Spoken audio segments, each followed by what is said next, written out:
pertumbuhan digital dan perilaku konsumen. Saat ini kita sedang mengalami apa yang kita sebut sebagai revolusi digital. Revolusi digital kita tahu di tahun 1998, Yahoo dan Google itu hanya berbicara mengenai informasi, berbicara mengenai teks, berbicara mengenai info, berbagai macam info ada di Google dan Yahoo. Kemudian waktu terus berlanjut, kemudian kita juga melihat adanya era yang kita sebut sebagai era distribusi niaga.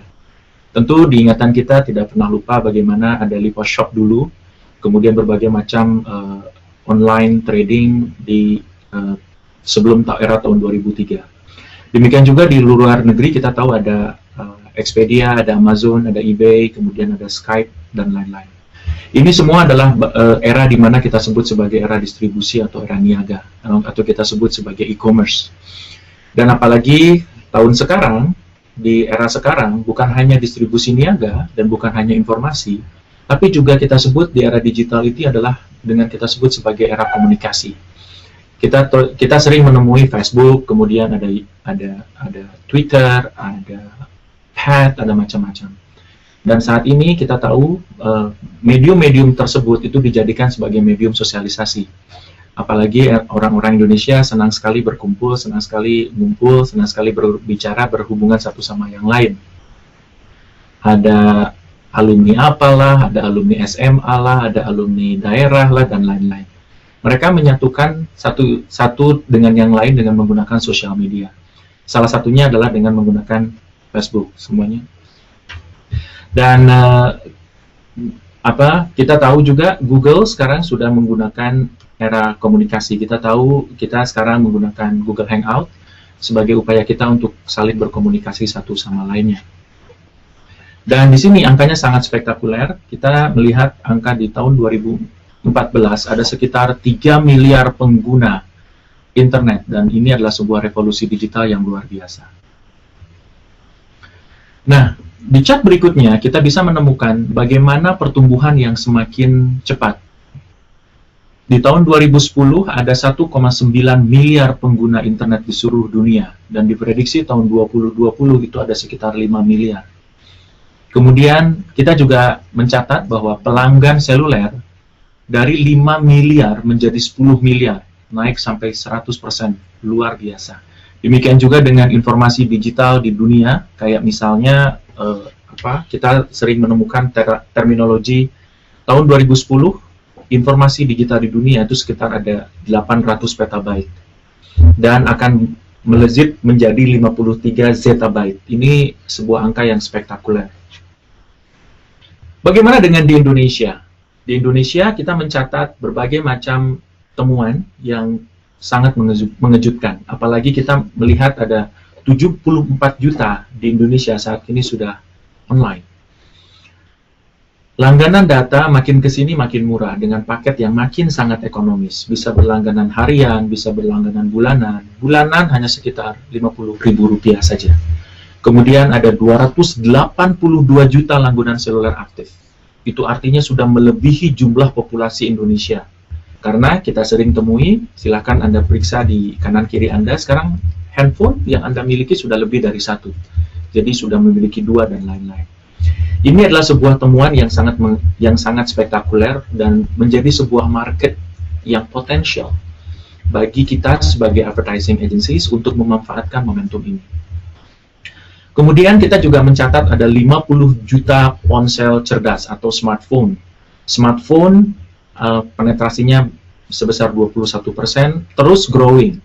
Dan kita juga menjadi saksi dalam sejarah melihat bagaimana smartphone makin kesini makin murah. Hanya dengan 1,5 juta saja kita bisa mendapatkan smartphone. Artinya, smartphone menjadi medium yang sangat penting bagi advertising dalam konteks mencapai target yang kita inginkan. Oke, bagaimana orang Indonesia menggunakan smartphone? Dan jawabannya kita bisa lihat di sini. Jawaban perangkat apa yang lebih disukai pada saat online itu larinya adalah ke smartphone. Kita tidak pernah lepas dari smartphone. Bahkan kalau misalnya smartphone kita tertinggal di rumah, kita lebih memilih untuk kembali dulu ke rumah mengambil smartphone. Karena Di situ informasi tentang kita, informasi tentang schedule ada di situ. Kegiatan sehari-hari kita ada di situ. Berikutnya adalah perangkat apalagi yang lebih disukai pada saat online adalah komputer atau laptop. Dengan menggunakan komputer atau laptop, kita menjadi bagian dari aktivitas untuk menuju ke gerbang yang kita sebut sebagai internet. Dengan komputer dan laptop, kita bisa berhubungan dengan kolega bisnis kita, dengan klien kita, kita sering berhubungan dengan ingin cari ilmu lewat laptop dan lain-lain. Kemudian berikutnya adalah komputer desktop. Desktop sering ada di kantor-kantor buat staff kita, buat tim kita sering menggunakan komputer desktop. Lebih reliable, lebih kuat, lebih banyak informasi yang bisa kita digging dari komputer desktop dengan menggunakan internet. Dan berikutnya adalah komputer tablet. Kita tahu tablet makin kesini makin sangat penting, hubungannya makin sangat dominan peranannya, sehingga komputer tablet menjadi pilihan yang tak bisa kita hindari. Nah, ini adalah sebuah fakta yang sering kita temui. Anak-anak muda sering menggunakan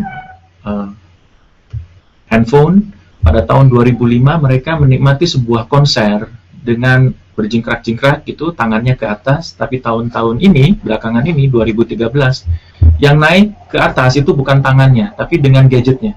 Dia memanfaatkan momen pada saat dia berada di sebuah konser tertentu. Bukan hanya anak-anak muda, acara-acara yang sifatnya lebih dewasa, kayak misalnya ini di case study ini adalah contoh di pemilihan paus. Kita bisa melihat di sini, tahun 2005 sangat khidmat, tapi di tahun 2013 dengan berbagai macam gadget diangkat untuk memanfaatkan momen yang menurut mereka penting.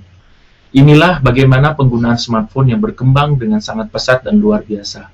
Ini menunjukkan sebuah momen di mana telah terjadi sebuah perubahan kebiasaan yang dimiliki oleh konsumen-konsumen di seluruh dunia, termasuk di Indonesia. Di Indonesia, apalagi kita sering sekali melihat terminologi kayak misalnya tongsis, begitu ya, kita berfoto bersama, kemudian selfie bareng-bareng, seperti itu. Ini adalah sebuah fenomena yang memang sedang terjadi saat ini. Dan itu adalah konsumen behavior yang harus kita pahami sebagai sebuah peluang dalam berbisnis menggunakan online, internet. Oke, berikutnya adalah ponsel cerdas untuk kepentingan berbelanja. Kita bisa lihat di sini bagaimana pemanfaatan smartphone atau ponsel cerdas. 94% menelusuri informasi lokal melalui ponsel cerdas mereka. Mereka mengidentifikasi berbagai macam informasi dengan menggunakan smartphone. Dan kemudian mereka juga meneliti atau mempelajari tentang produk melalui smartphone-nya mereka. Dan yang menarik adalah, angka yang kita temui adalah 57% pernah melakukan pembelian melalui ponsel cerdas mereka. So, tidak heran bagaimana banyak sekali raksasa-raksasa dari luar negeri sana membuka e-commerce di Indonesia, membuka lapak di Indonesia, membuka toko online di Indonesia. Itu sebabnya karena orang Indonesia saat ini sudah mulai melakukan ponsel cerdas mereka dalam rangka memenuhi kebutuhan untuk berbelanja. Berikutnya adalah bagaimana dengan saluran-saluran lain yang juga menjadi digital. Dulu kita menikmati TV hanya dengan membeli sebuah gadget yang bernama televisi. Tapi saat ini dengan menggunakan laptop, dengan menggunakan desktop, kita bisa melihat TV dari semua channel, dari semua stations. Kita juga sudah bisa mengakses koran dengan menggunakan e-paper. Kemudian juga sama, kita sering mendengarkan radio. Misalnya kita orang Yogyakarta, kita ada di Jakarta, kemudian kita mendengarkan radio Yogyakarta di Jakarta. Atau juga sebaliknya, kita ingin tahu radio-radio di luar sana seperti apa, kita bisa mendengarkan radio dengan menggunakan streaming. Demikian juga dengan media-media luar ruang. Makin kesini, makin sangat digital. Makin sangat mudah dikontrol oleh operator. Kita bisa customize, menciptakan media luar ruang dengan menggunakan digital. Jadi, sudah sangat luar biasa perubahan yang terjadi saat ini. Sehingga, saya sarankan buat para small medium businesses yang masih mengandalkan flyer-flyer yang ditempel-tempel di pohon-pohon di pinggir jalan, tolong ya, itu sangat mengganggu sekali. Mengganggu kebersihan dan juga mengganggu taman. Dan kasihan, pohon-pohon harus dikasih paku untuk menempelkan flyer-flyer Anda. Jadi, kita bisa beriklan dengan menggunakan Google AdWords yang lebih targeted kepada target yang ingin kita temui. Chart berikutnya adalah bagaimana tahap pembelian tradisional atau kita sebut sebagai customer journey. Bagaimana suatu orang customer itu melakukan sebuah proses menuju ke sebuah kontak yang kita sebut sebagai pembelian. Misalnya kita bisa melihat di chart berikut ini adalah ada yang disebut dengan stimulus yang kita sebut sebagai iklan. Begitu lihat iklan, diharapkan misalnya di televisi atau di media print atau di media radio, kemudian diharapkan dia akan lari ke toko untuk membeli produk yang kita inginkan. Di toko-toko kita bisa melihat merek-merek apa saja. Misalnya kita ingin cari katakanlah iklan lensa kontak gitu ya. Kemudian berikutnya kita pergi ke toko optik untuk melihat barang-barang yang berhubungan dengan lensa kontak. Dan setelah lensa kontak itu dia beli, kemudian dia akan sharing pengalamannya mereka. Ini adalah tahap pembelian tradisional yang sudah lama ditinggalkan. Dan bagi para marketers atau bagi agencies yang percaya dengan konsep ini, saya rasa harus memikirkan 1000 kali. Ini konsep sudah mulai ditinggalkan. Karena fakta yang terjadi saat ini adalah kita menemukan ada yang kita sebut sebagai momen interaksi nol atau kita sebut sebagai zero moment of truth. Di dalam zero moment of truth itu adalah proses daripada stimulasi iklan menuju ke proses momen interaksi pertama pada saat dia ke toko, itu ada proses yang lebih panjang lagi. Di sinilah Google percaya dan kita semua para internet marketers percaya bahwa menelusuri ulasan, menelusuri blog, menelusuri website merek yang bersangkutan dan juga memahami di media sosial itu menjadi sangat penting. Kawan saya, ketika dia mau membeli sebuah smartphone yang terbaru, dia mencatatkan terlebih dahulu budget yang dia inginkan di status media sosialnya dia. Misalnya di Google Plus-nya, kemudian di Facebook-nya, dia cantumkan, teman-teman, ada input nggak? Saya mau membeli smartphone yang harganya di bawah 3,5 juta misalnya. Kemudian, minta rekomendasi kepada teman-temannya. Di situ ada berbagai macam ulasan dari teman-temannya, berbagai macam input, sehingga dari situ dia akan percaya untuk memilih sebuah brand yang menurut dia cocok, baik sisi harga maupun dari sisi brandnya. Nah, di momen interaksi nol ini, brand kita harus hadir. Brand kita harus mampu menunjukkan diri bahwa kita ada di situ. Jangan takut dengan brand-brand besar. Justru kita, para small medium businesses, dan juga untuk brand besar, jangan sampai ketinggalan untuk muncul di situ. Di momen interaksi nol. Karena setelah itu dia akan melakukan purchase menuju ke momen interaksi pertama yang menuju ke store atau ke toko. Disinilah pentingnya bagaimana keberadaan online marketing, bagaimana keberadaan internet exposure menjadi sangat penting bagi media-media, bagi brand-brand yang saat ini berkembang di Indonesia. Oke, inilah sebuah fakta yang kita temukan dari hasil survei. Kita melakukan survei secara berkala.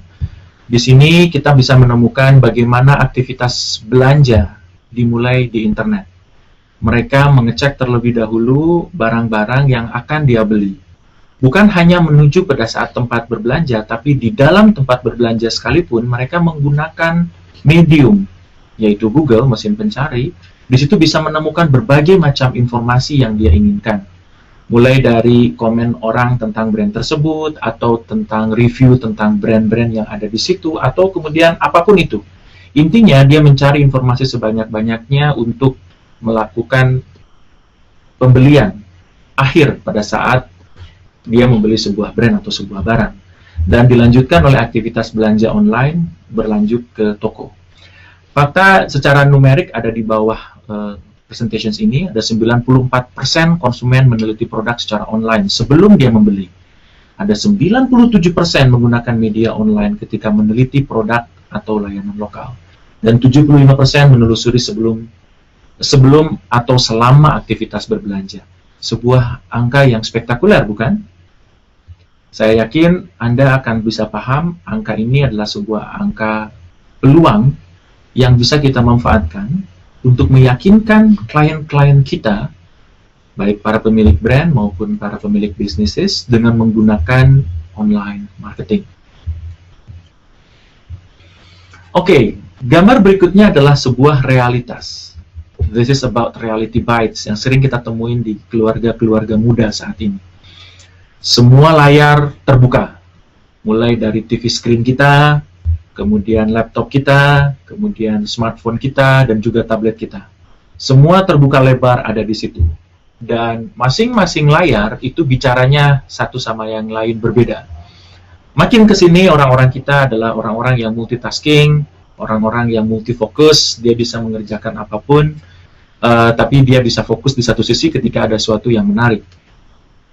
Ini adalah, kalau saya menyebutnya, ini adalah sebuah peluang. Sebuah peluang bagaimana brand kita bisa muncul di berbagai macam format. Di berbagai macam format exposure. Dan ini akan membuat peluang traffic kita tidak hanya mengandalkan dari satu sumber, tapi dari berbagai macam devices. So, kita saat ini hidup di dunia yang multi-screen. Semua penuh dengan screen. Data yang kita temui juga dari Comscore, bagaimana perubahan dari jam ke jam mengenai kebiasaan menggunakan seluler, menggunakan PC, dan menggunakan tablet. Kita paham pada saat pagi-pagi hari, kebanyakan orang menggunakan seluler atau smartphone. Pada saat menggunakan smartphone, kita bisa melihat dari jam 6 sampai dengan jam 8, itu yang paling tinggi pada saat pagi-pagi. Kemudian, jam 6 sampai dengan jam 8 sampai di kantor, mungkin di kita sampai jam 9 barangkali. Berikutnya kita yang jam-jam kerja, kita bisa lihat di sini PC mendominasi. Ini tentunya kita tidak bisa pungkiri bahwa di jam-jam tersebut adalah jam-jam pada saat orang produktif. Kemudian ada turun sedikit pada saat makan siang, tapi still yang namanya PC masih sangat mendominasi. So, jadi bagi brand-brand yang memang mendominasi kepada target-target para pekerja, barangkali cocok ketika muncul di jam-jam tersebut. Kemudian, pada saat malam hari, dari jam 19 sampai dengan jam 21, seluler atau smartphone kembali muncul di situ. Dan berikutnya, tablet itu setelah nyampe di rumah, tablet digunakan. Mungkin menjelang tidur, dia baca-baca dulu beberapa artikel, dia juga browsing ke beberapa site, kemudian setelah itu tertidur. So, dari data ini kita bisa melihat bagaimana masing-masing devices itu punya role sendiri-sendiri. Dan ini menjadi penting manakala kita meyakinkan kepada konsumen atau meyakinkan kepada klien-klien kita bahwa kita akan menggunakan AdWords dengan berbagai macam devices. So, dalam beberapa menit ini kita sudah mempelajari bagaimana masyarakat Indonesia dengan cepat dan semakin banyak yang menggunakan online. Kompas kemarin itu bicara ada satu desa di daerah Jawa Timur, itu secara mandiri mereka membuat membuat koneksi internet di desanya masing-masing. Warga desa secara urun rembuk berkumpul, mengumpulkan dana sehingga bisa berlangganan internet. Dan yang menarik di sana adalah warga desa di sana itu menggunakan internet sebagai bisnisnya mereka. Dulu dia berternak lele, hanya sekedar berternak lele tanpa tahu siapa pembelinya. Tapi sekarang mereka tahu persis siapa pembelinya. Dengan menggunakan internet dia bisa menyampaikan pesan kepada para pelanggannya bahwa lelenya sudah siap dipanen. So, ini adalah sebuah temuan yang spektakuler. Tentunya mengubah semua paradigma tentang berbisnis di Indonesia saat ini. Kemudian, info penting yang kedua adalah penelusuran online secara signifikan mempengaruhi pengambilan keputusan konsumen. So, kita tahu persis bagaimana keputusan yang ditentukan oleh konsumen untuk membeli sebuah brand itu ditentukan oleh berbagai macam faktor. Kontak point makin kesini makin sangat beragam dan sangat masing-masing punya kepentingan sendiri-sendiri, sehingga penelusuran online keberadaan brand kita di internet menjadi sangat penting. Dan berikutnya adalah bisnis akan kehilangan peluang besar jika kita tidak beriklan secara online. Ada beberapa marketers, klien-klien saya yang bergerak di fast moving consumer good. Mereka punya uang sekitar 2 miliaran sampai sekitar 3 miliaran. Kemudian mereka menggunakan TV dan akhirnya tidak bekerja. Ada beberapa brand yang tidak bekerja sama sekali. Sales akhirnya cuma datar-datar saja dan bahkan tidak bergerak sedikit pun. Ini yang saya sebut bahwa hati-hati manakala kita memiliki sebuah produk. Dan segera kreatif untuk menemukan sumber-sumber potensial di mana konsumen kita berkumpul, di mana konsumen kita ada, dan itulah yang harus kita bidik. Dan saat ini adalah yang namanya internet menjadi sangat penting. Kita paham di situ ada social media, ada portal, dan lain-lain. Semua di treatment dengan satu sama lain berbeda sesuai dengan kebutuhan masing-masing brand. So, jadi ada 3 info penting. Pertama, masyarakat Indonesia makin banyak yang online. Kedua, penelusuran online menjadi sangat signifikan dalam pengambilan keputusan. Dan ketiga, bisnis akan kehilangan peluang manakala tidak beriklan secara online.